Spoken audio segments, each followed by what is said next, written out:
welcome to the D-Tools What's the Buzz podcast. I'm Jason Knott, Data Solutions Architect at D-Tools, and with me, as always, is my co-host Tim Bagonis, Chief Marketing Officer at D-Tools. Hey, Tim, how you doing today? Hey, Jason, great. Thanks. Great to be here. Just got back from a trip to New York and saw the brothers at Madison Square Garden. Oh my God, just awesome. So still definitely on a high from that. Yeah, I would expect Tim's a music guy. If everybody in the industry knows Tim is a very accomplished musician. He plays multiple instruments. He plays at the CD Expo every year. I think he's a virtuoso on the kazoo even. You could do Yes, probably Stairway yes. to Heaven on the That is, kazoo. that's my main jam. He rocks the kazoo. But as a long time musician, I bet you, Tim, you are super excited whenever we have a guest on the podcast that is associated with audio and music, like we do today. Oh, absolutely. I mean, of course, I appreciate all aspects of the industry and all of our guests, but yes, I'm always psyched when we have an audio person in the house. And when you mention audio in our industry, one of the brands immediately comes to mind is Sonos.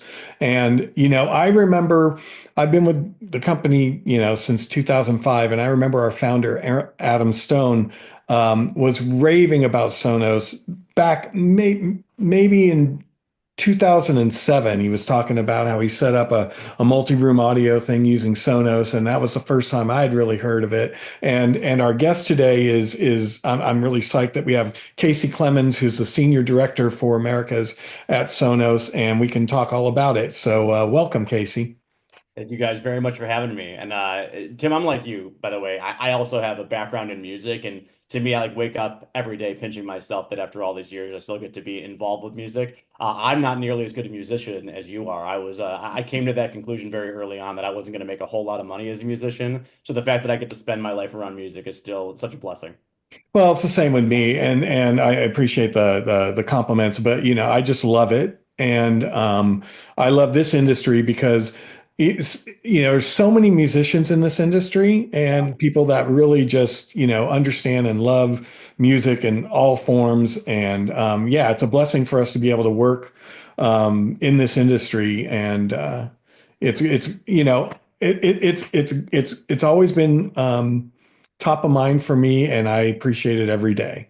So thank you for joining us. And first of all, I want to say congratulations to you and your wife. You welcomed your second child. Are you getting any sleep?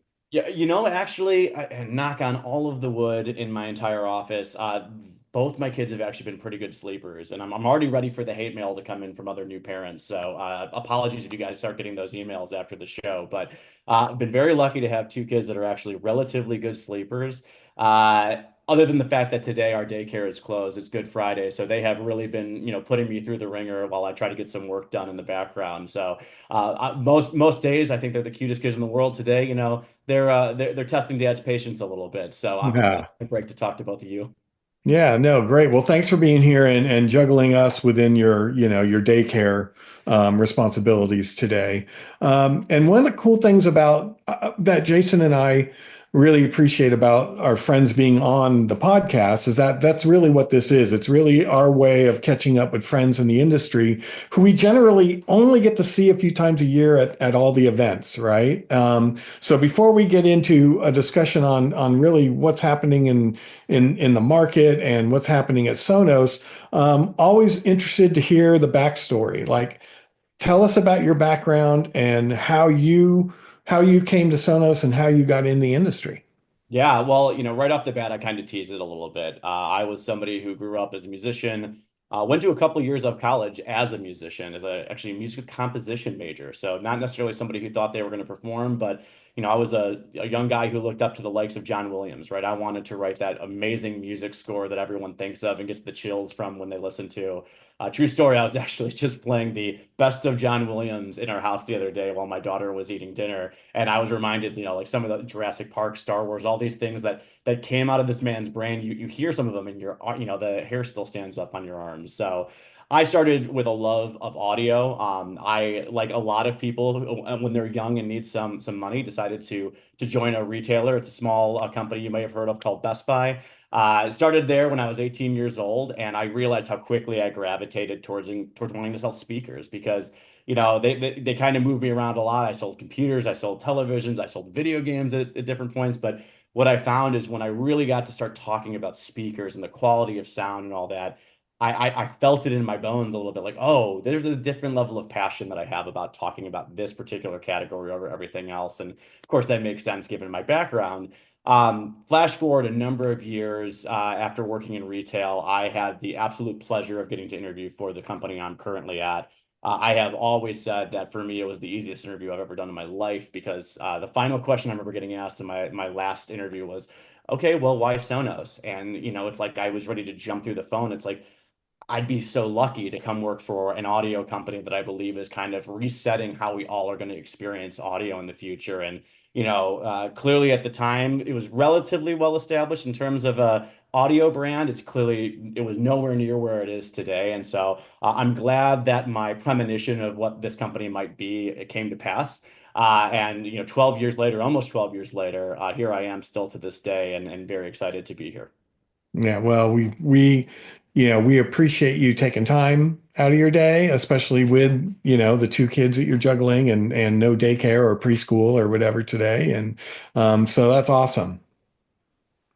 Of So course. Casey, word of advice, you probably won't want to play the soundtrack to Jaws on the roam when you take your daughter to the beach for the first time. Just kind of throwing that out as a parent.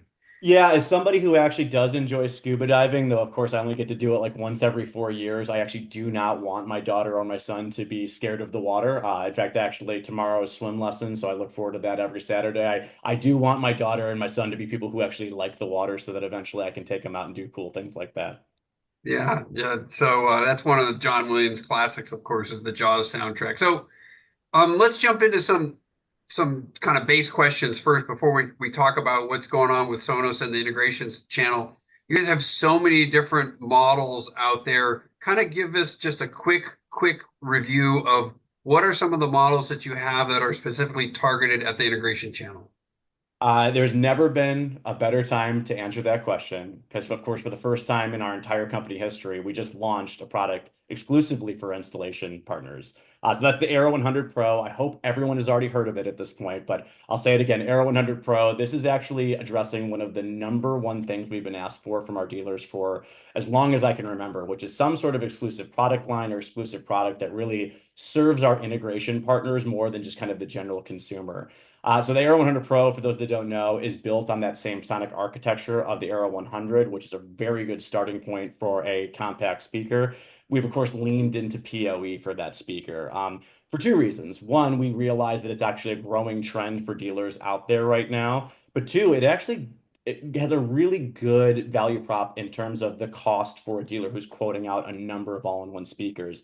The feedback we got early on as we were walking dealers through the development cycle of this product was this aha moment of, oh my gosh, I no longer have to bring in an electrician to start running outlets to everywhere that I might want a Sonos all-in-one speaker. I can actually take that on, save my customer a little bit of money, but then also actually capitalize a little bit as the installer by doing the entire project myself by utilizing PoE. So we're super excited to finally have that product in market.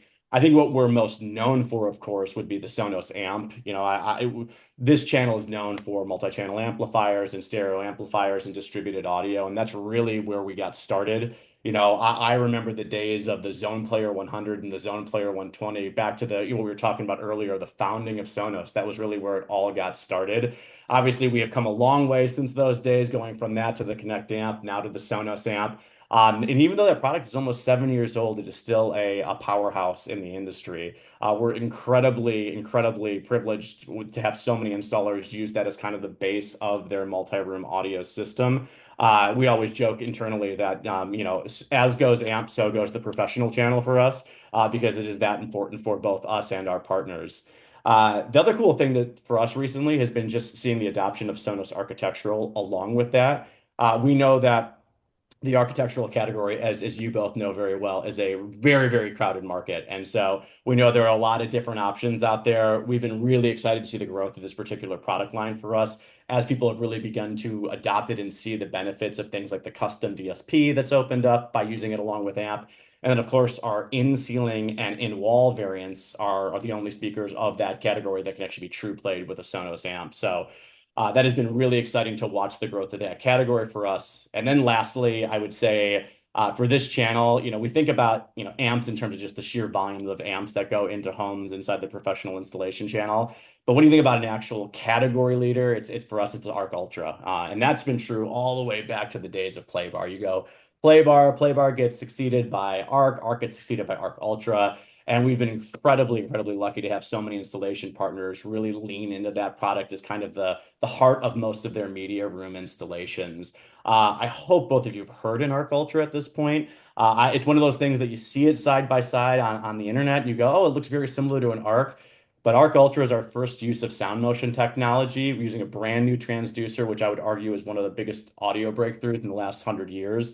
The amount of bass output that we've been able to deliver out of something that looks so similar aesthetically to the former Arc has been mind-blowing to me, and it's been very well appreciated by our dealers, though of course most dealers feel like I do, with the amount of bass that outputs, that a sub or two is never a bad idea to add in as well. Yeah, it's quite a diverse lineup that you've got there. And, as Tim mentioned, you basically invented the multi-room audio, wireless multi-room audio category. And Sonos is very unique in that it balances and juggles. You talk about juggling with the kids and juggling everything. You juggle just like some other brands have, Ring and Nest come to mind that have this strong consumer presence and a direct-to-consumer channel as well as the integration channel. You just mentioned all of the products that you have that are working well with the integration channel, but maybe kind of give us just a quick, 30,000 foot commentary on how important this channel really is to Sonos when you do have that direct-to-consumer business. Totally. I love talking about this because it's one of my favorite statistics to share. And I think it surprises even the dealers that I know personally whenever I share this, which is a publicly disclosed number, that our global revenue, if you look at the overall breakdown of business, 22% of it actually comes from the professional channel. What's not explicitly stated there, and obviously very important to me as someone who covers the Americas, US, Canada, a little bit of Latin America, is our professional channel is actually even a larger portion of our business in the Americas, given the maturity of the professional channel in general. I think you guys are both aware that, the US in particular is very unique because this certainly has the highest number of installation companies. It's certainly the most well-known in terms of being inside of a country. It's the country that knows about the professional channel more than most other countries out there. And so you can kind of extrapolate that from that global number, but you actually go an even higher share of business comes from our professional channel in the Americas. And the way we continue to lean into this channel is number one, we've got an incredible group of dealers that we have our dealer advisory board that's staffed by 20 of these dealers. We're excited about that because this is actually a rotating roster that we go through, but they're the ones that actually are our sounding board that we use internally in terms of making sure that as we move forward as a brand, we're always going to have to strike that balancing act between multiple channels, but we want to make sure we're always doing things, at least with the voice of the integrator in mind. So, this is the group that certainly helps us evolve our dealer program, for a direct dealer. They are the ones that help us in terms of thinking about the way that we might want to promote or market. Other ways we might want to support our dealers, particularly, I think one of the key things that we've had with this dealer advisory board was they were fundamental in helping us actually launch our first ever professional support channel inside the professional channel. So what that means is that after so many years of getting that request, trying to understand exactly how to best roll that out and make sure it was effective for our partners, we finally have a professional support line for our direct dealers that is more efficient and obviously up-leveled from the traditional consumer line that you might get in touch with at Sonos. So we're continuing to lean into the things that we can do better for our dealers. I can't share it yet on this show, so I'm going to tease a little bit, but we've got something coming in the next couple of months that's been a massive investment on Sonos's part in terms of the way that we can simplify the way that dealers do business with Sonos. So our direct dealers and our distributors both will see some real benefits coming very soon. Excited to say that we're sharing the behind the scenes look at it next month at our dealer appreciation event that we're hosting in Santa Barbara, which is a time once a year we actually bring a bunch of our dealers into Santa Barbara to see where it all started. Though technically we are now in Goleta, California after moving offices. Santa Barbara is still where it all started. So we're bringing a bunch of dealers there and showing them a couple of new things. Might be some new products, in the mix for the group that's attending. So really, really excited to share a couple of things, and hopefully I can come back a little bit later. And at that point, we can talk about those things that are officially out in the market. Yeah, absolutely. Absolutely. It sounds like a lot of great things are happening. And it's great to hear that there's, products specifically for the channel. We know how, vocal our channel is, and we hear from our customers all the time. And yeah, it's great that you're able to provide that for them. Yes, it's an opinionated channel, but honestly, I appreciate that. I tell people all the time. I've got dealers who will give me, really good feedback and then say, hey, I don't want to be overly critical. And I say, don't ever apologize for that. The reality is, I'd rather have vocal feedback than radio silence, because radio silence is the scariest thing in the world when you're a manufacturer. Because if no one's saying anything, it means no one cares. Obviously, people being passionate and vocal means they do care. Oh yeah, and they will let you know for sure, right? But the cool thing about this channel is, I mean, yes, they're direct and they want what they want, but also very appreciative, Yeah, right? When absolutely. when you listen, and we try and listen. We can't always deliver, just like anybody else. We do the best we can. But I've found that, our our customers are, yes, very demanding, as they should be, absolutely, but appreciative when you can deliver, and somewhat understanding when you can't. I'll say somewhat. Yeah. Now, for the most part, look, everybody is working hard to deliver an outstanding experience for their clients, and they're passionate about it. That's the one thing I'll say, is that everybody in this industry is passionate, and you're going to have passionate discussions, passionate, violently in agreement or violently not in agreement, but you're gonna know, right? One way or the other, which gives you the ammo to do what you can do. Absolutely. Casey, let me pivot into another channel real quick. I know that Sonos is developing or has developed a channel that addresses the builder community, and the builder community is they're different. We talked about demanding, but where does the integrator fit into that conversation? From what you're hearing from the builders, are they wanting to install Sonos themselves, or are they using the integration channel? Tell us how those two are mixing.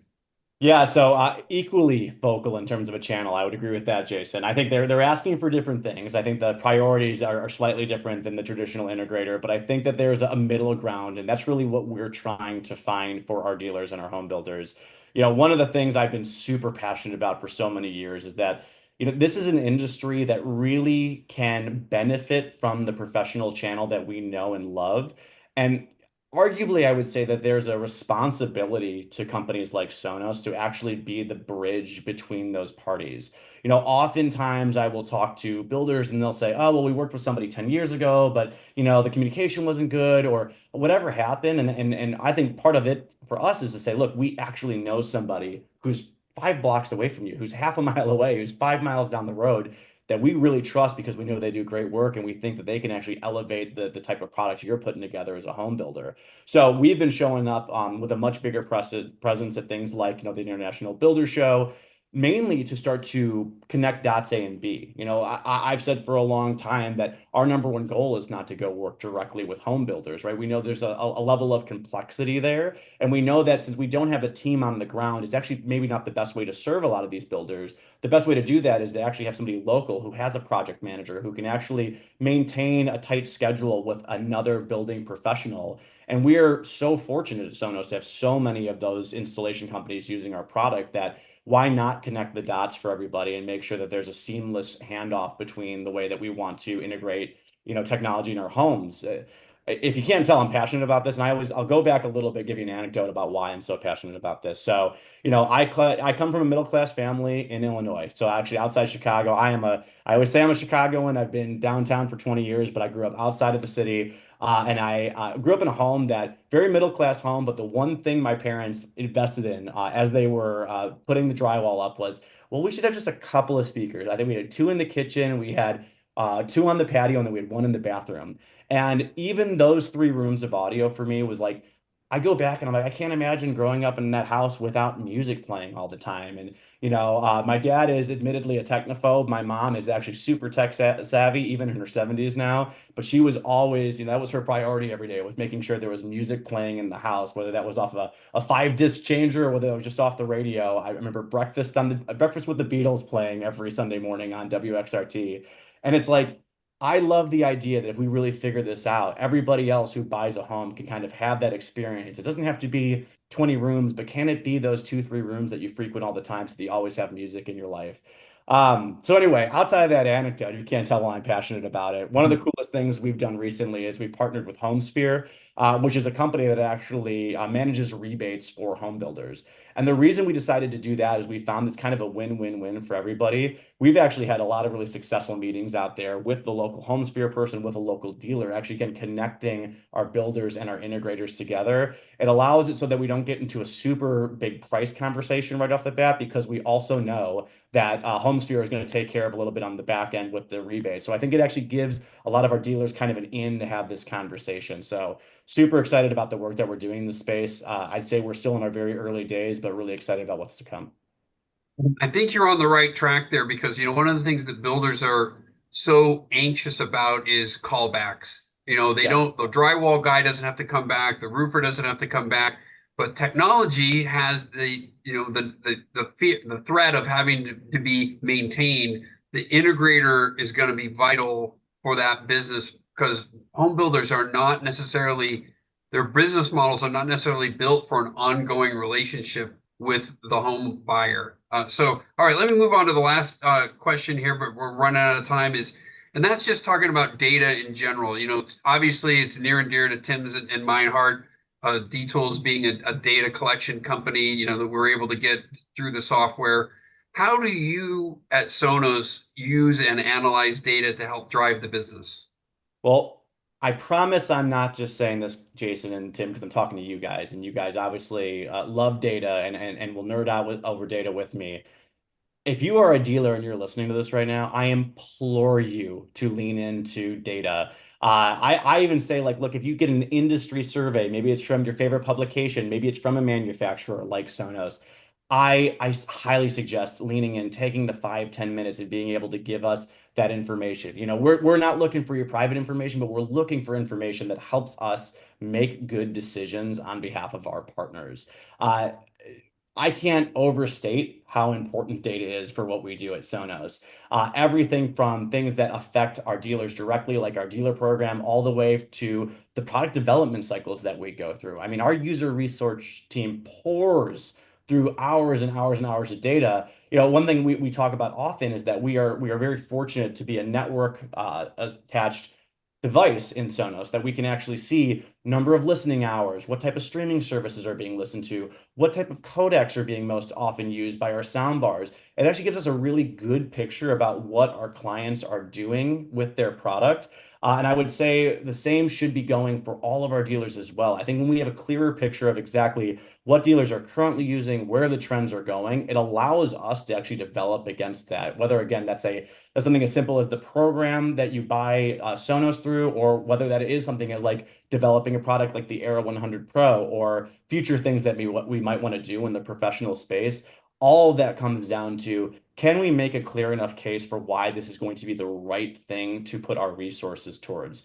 I think one of the common misconceptions about Sonos is that we're this massive company because, of course, the brand name is well known and a lot of dealers certainly use our product. But the reality is, if you compare Sonos's employee count with, some of the massive, massive consumer electronics companies that are out there, I think a lot of people are surprised that we actually are a bit smaller in terms of overall employee count. So I tell people all the time, it's not that we don't want to do all of it. It's a matter of we got to take the resources we have today and apply them towards the right thing. And the more data that we have around that, the quicker we can act with more confidence and hopefully deliver the right thing for especially our channel partners who are listening to this podcast.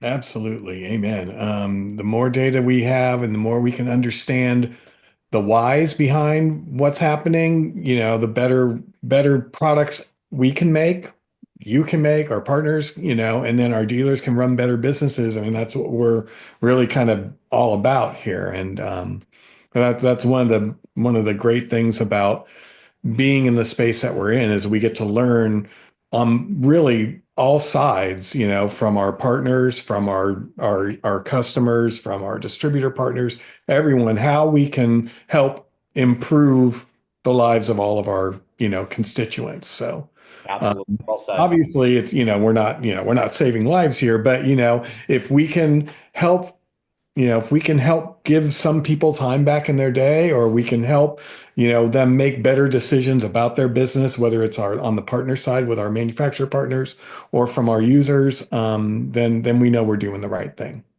Totally. I fully agree with that. And the one thing I'd add is I always say that to my team too, right? Hey, we're not saving lives, but one thing I will call out was particularly, and I'm going to kind of circle it back to our love of music, is one of the things that gets me out of bed every morning, even in the weeks that are really challenging because of all the things going on in the world. I will say that, we so often get people to reach out to us and say, hey, my ailing mother or, my bedridden child or somebody who's getting to listen to music in that space and actually improve their quality of life because they actually have that soundtrack that actually helps them maybe cope with something, maybe celebrate something. I also say like, hey, there's a reason that after all these years, I really, really still am passionate about putting music into people's homes, into people's businesses, into people's pockets. If we go back to the Rome example from earlier, Jason, I'd say like those are the things that I get super excited about because that is the power that music can still have in people's lives.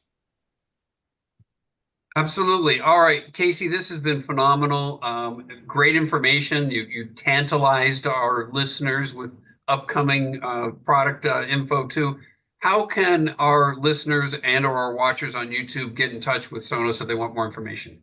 Yeah, well, first and foremost, I'm available by email. It's my first name dot my last name at sonos.com. So if anyone wants to reach out direct, just so you know, no, I won't disclose any of the product stuff that I was teasing just yet.